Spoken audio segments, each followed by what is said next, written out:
Hello everyone and welcome to The Forge. This is the second episode. Today we will be discussing the Bermuda Triangle and the reality of Jurassic Park. Today I have with me a special guest, Nathan Willoughby. How are you doing today, Nathan? I'm doing excellent, thanks. How are you? Good.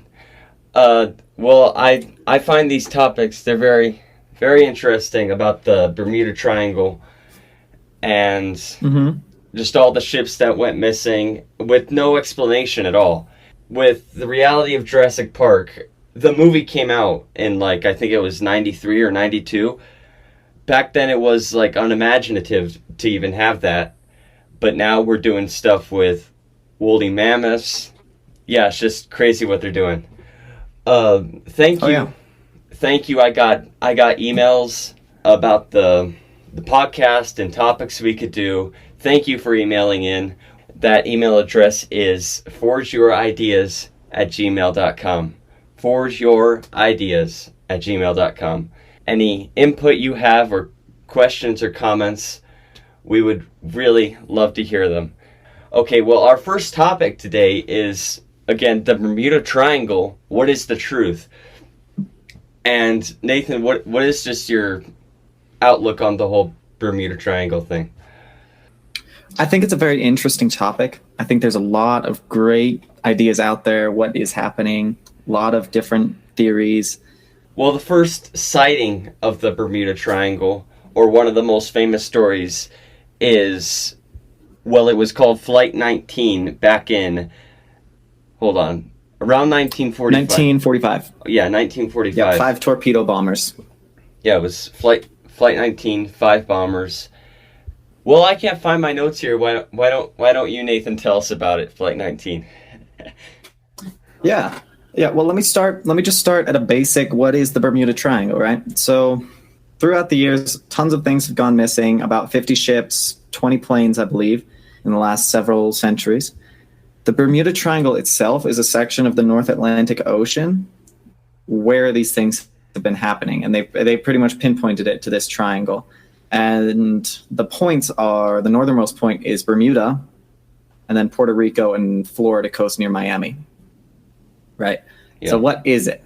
It was, the term came from a I almost said 46, I believe it was actually 1964 article in the American pulp magazine Argosy. And the article illuminated a pattern of disappearing ships and planes in the area, but they didn't have any explanations. And that's where a bunch of the theories took hold. So people started coming out with their own articles about this.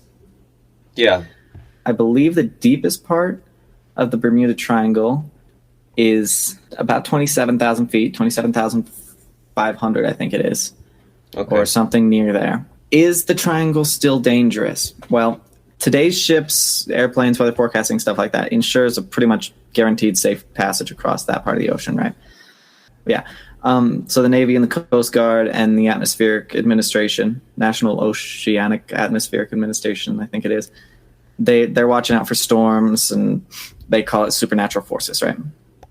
Yeah.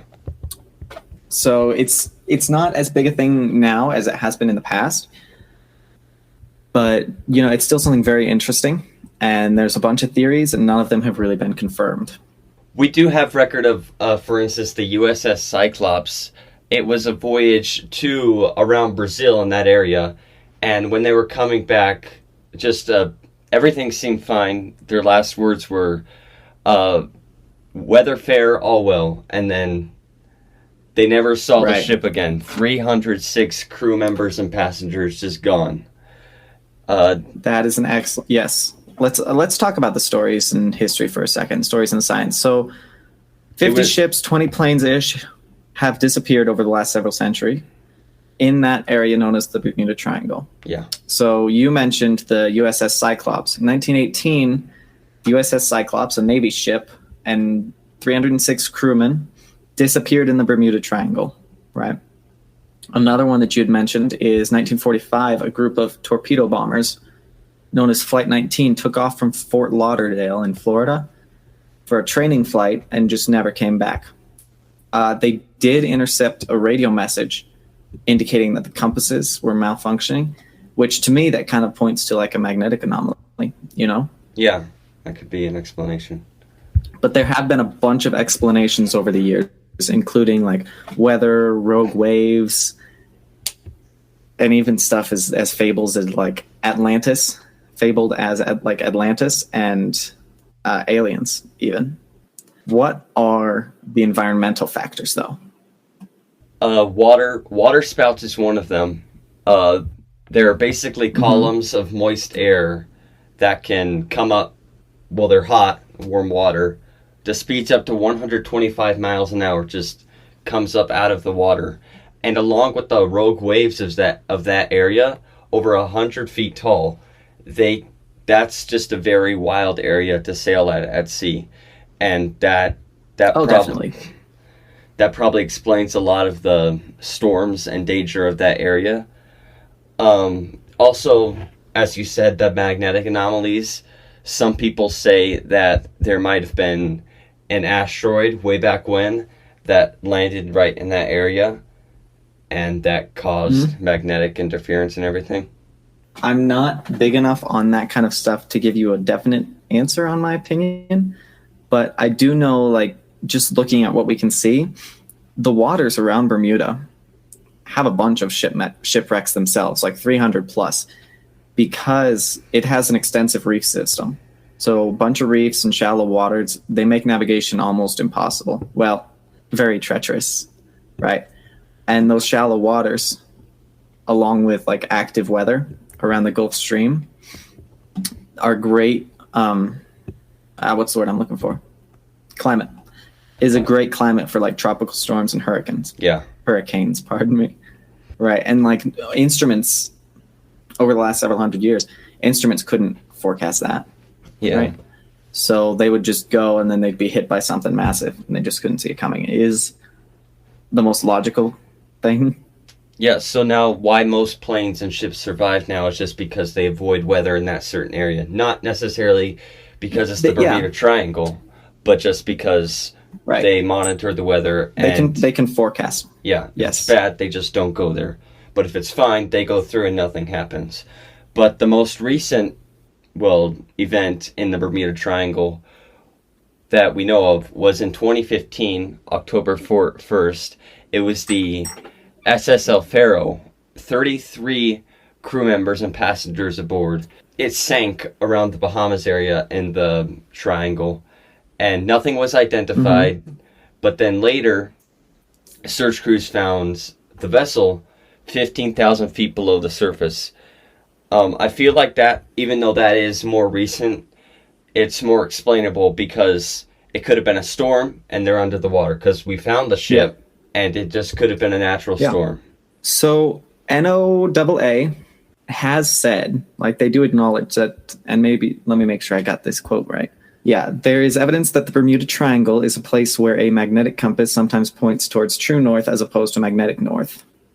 But they also said that there's no evidence that mysterious disappearances occur within any greater frequency in the Bermuda Triangle than in any other large, well-traveled area.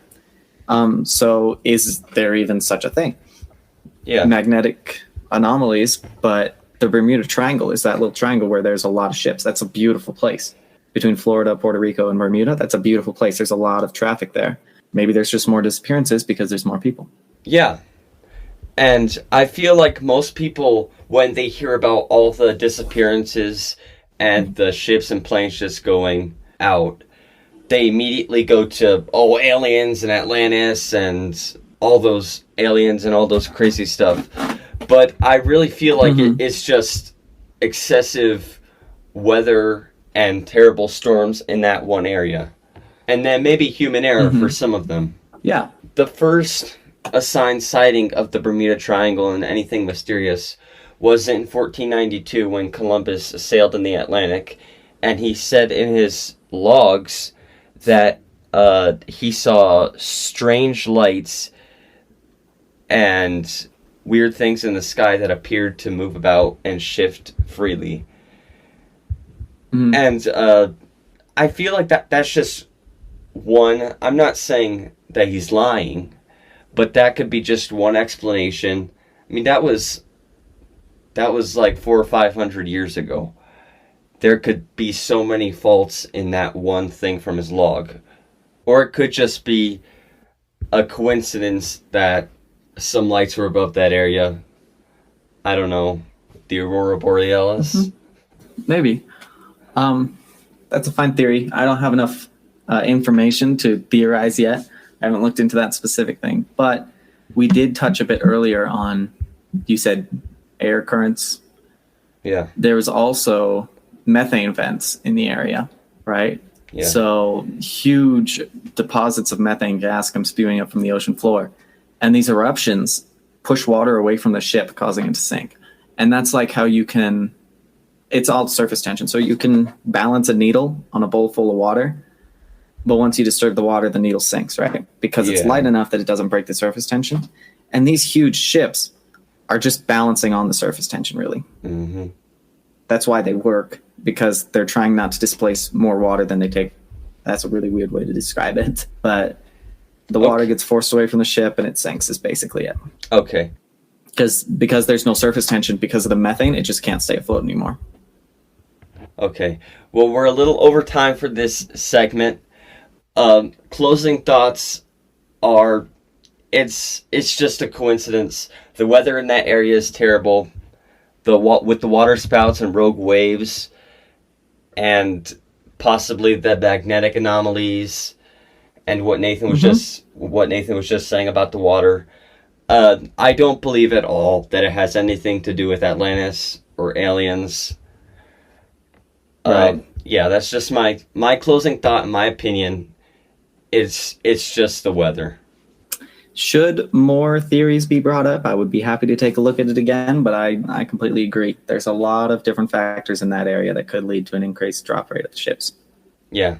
Okay, we're going to go to our next segment now. In just a second, we're going to take a break.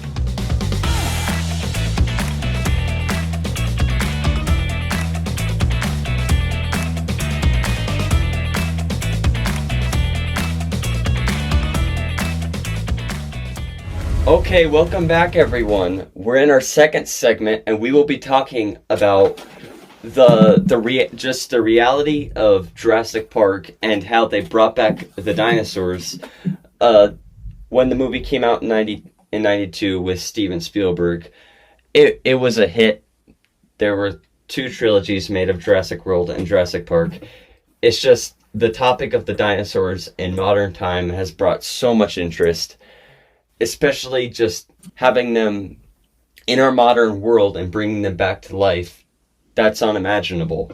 But lately, with the DNA testing they've done and the advancements in science, they've started or used a project called Clustered Regularly Interspaced Short Palindromic Repeats. And it's what they use for genetic engineering. It's a technique that allows scientists to modify the DNA in different living organisms. Nathan, why don't you tell us some about that, and then some information you can share about the different DNA stuff they've done lately. Oh, sure. So in the movie, the idea is that they found a mosquito from, with dinosaur blood in it. They drilled into the resin to get the mosquito because it was perfectly preserved in the tree resin, right? So they drill in there, they get the blood, and then they have the DNA. Now, what DNA did they get? I can't remember. Because just having dinosaur DNA doesn't really help. Yeah, and it's also mixed with the mosquito's DNA and other animals. And they say that's not one of the things they could use probably at all. Because one, it has to be a mosquito that got a dinosaur. And 2, it has to be thousands of years old. And 3, it has to have been sealed in amber, and there's so many things that have to happen, and also trying to extract just the dinosaur DNA so you don't have half a dinosaur and half a chicken. It's just right, because in the movies they were messing around with the DNA. They were resequencing the stuff and they mixed it with like other animals that they have, like a frog or something like that, if I remember correctly. And is that something that we could do? Resequencing DNA strands is just, it's possible, but it's not exactly practical or probable. There's a lot of factors, like you said. DNA doesn't last that long at all. Like a few thousand years, it'll decay pretty rapidly. It's very fragile after an organism dies. So genetically young DNA has the potential to resurrect extinct animals. Yeah. And a lot of people will bring up the Ice Age and the mammoth, like you said. Can we resurrect a dinosaur? A lot of people say no, but a lot of people believe that it's been billions and billions of years since the dinosaur, or millions, or whatever they say these days. I don't know. Last I heard, it was like 65 million since the dinosaurs walked, right? Yeah. We know that the dinosaurs have been around for a long time. And even now we have dinosaurs. Like when you look at crocodiles are dinosaurs. They don't die of old age. They'll just keep growing until they get so big that the food supply around them can't feed them. Yeah. And I've seen things that say dinosaurs are like that. So I don't know. Is it possible? I think it's possible in some aspects. I don't think it's going to happen. Here's an article that says, the truth is, even with modern technology, there's no way we are going to bring the dinosaurs back from the dead. To do that, we would need a living cell, and dinosaurs that no longer exist, not even in amber. There is no DNA in dinosaur remains. Dinosaur remains are rocks, and rocks don't have DNA. But that is correct. They've found red blood cells in dinosaurs, which explains, well, we are both creationists, so we believe the Earth is only around 6,000 years old, which means the dinosaurs can only be around that age. And one of the main reasons that scientists say we can't bring them back is because they're millions and millions of years old. But they're not. They're actually only about thousands of years old. So they're not trying because they know it's too old, but really they're super, super young. Yeah, and I believe, from what I've read on this subject, all that we would really need, because we've done cloning and stuff. You've heard about the sheep cloning that they've done. Yeah. So could they resurrect one if they had a genetically perfect DNA sample? Well, maybe. They found fossil chromosomes with like fragments of DNA smaller than a cell in plants and stuff. So the DNA is out there. If we could find the right DNA and it matched the standards, could it happen? I think it's possible. It's out there. Another aspect is proteins. Yeah. Because proteins also code information in amino acid sequences. They've used those to shed light on, like, they call them evolutionary links, which they're talking about like monkey to human. But we don't go that far. Evolution happens. We know this because we've watched things evolve, but not evolution like this thing can turn into a totally different thing. Yeah. But they have found, they do have information in amino acid sequences. Could that go towards resurrecting a dinosaur? I don't think so, because the large protein fragments don't survive very long. They found some in a T-Rex bone in 2007, and there are a bunch of concerns about methodology, like potential contamination and like lack of just controls and independent verification. I just don't know. Everyone wants to go about it a different way. Yeah. The probability is always out there. But I just don't see it as something that somebody should spend their whole life trying to figure out. Yeah. I think it's more or less a waste of time as of this moment. Here are the top reasons why they say that we cannot bring back the dinosaurs. The first one is that they say DNA breaks down over time, and dinosaurs went extinct over 66 million years ago. And the DNA doesn't actually survive for more than 1 million years. But as we already talked about, we don't believe the Earth is even 1 million years old, or 10,000, or 100,000. Yeah, it's not even close to 1 million. And they say it's too old, but it's not. It's super young. The second one is that dinosaur remains are rocks, which do not contain DNA. Well, even though that is true, we have still found different bones and fossils which have red blood cells, DNA, a lot of things that you would need to gather DNA and everything you need to recreate and clone the dinosaur. So the dinosaur remains are rocks. That is true, but we have found a lot of different things inside of them. And they say the third one is cloning requires an intact living cell, and there's no evidence that a living dinosaur cell still exists, even in amber. I haven't gone into about the living cells, but I believe the red blood cells they found are living. They have found fine red blood cells. Like I had mentioned before, the hemoglobin in the insect, that was just a protein sequences in red blood cells, right? They found melanin pigments. So they have preserved DNA. They just don't have enough. They need the intact DNA to resurrect a species. It has to be pretty much perfect. Could they mix some of that with like crocodiles and alligators and frogs and all those reptiles that are related to dinosaurs? That's an excellent point. You're saying could they resequence the proteins using basically mix them samples from something else? So if they have a partial DNA strand, you're asking if they could put it together with something else to make it a full DNA strand? Yeah. That's something that I haven't done a lot of research on. I imagine that, I don't know, half of me wants to say it's possible. I'm not an expert, but the other half of me just wants to be like, how? How would they add to a DNA strand that's thousands of years old? Yeah. But then that is a tough question. Just to sit on the safe side, I'm going to say no. I don't see that as a possibility.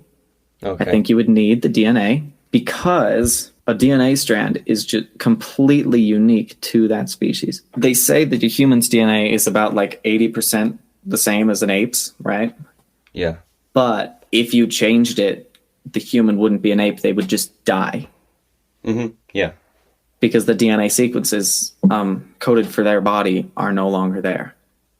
So if you could go in and change DNA, and this brought up a thought of mine from the Spider-Man movies, right? Yeah. How the augmented spider bites him and it actually goes in and resequences his DNA. So now he's like half spider or whatever, right? Mm-hmm. He would just die. Probably of radiation poisoning in like half of the comic books that are out there. Yeah. Well, we debunked 4 theories of why we can't bring him back. Personally, I think they say by 2050 we might be able to, and with the woolly mammoths they found and the old DNA they found there, I think there is a greater possibility than there isn't. Yeah, definitely. Definitely. And if it ever happened, I would be the very first person to jump off my couch and yell. I think that would be pretty amazing. I just don't see it as a possibility in the very close future. Some say by 2050, yeah. Well, those are our 2 topics for today. Email in if you have any input, if you think that we can or cannot bring the dinosaurs back, or about the Bermuda Triangle. If you disagree, or have any comments or questions, we would love to hear them. The email address is forgeyouриdeas@gmail.com. Thank you for being here with us, Nathan. Thank you for having me. Next week, we are going to have another very special guest. We would love to hear from you. We'll see you on the other side.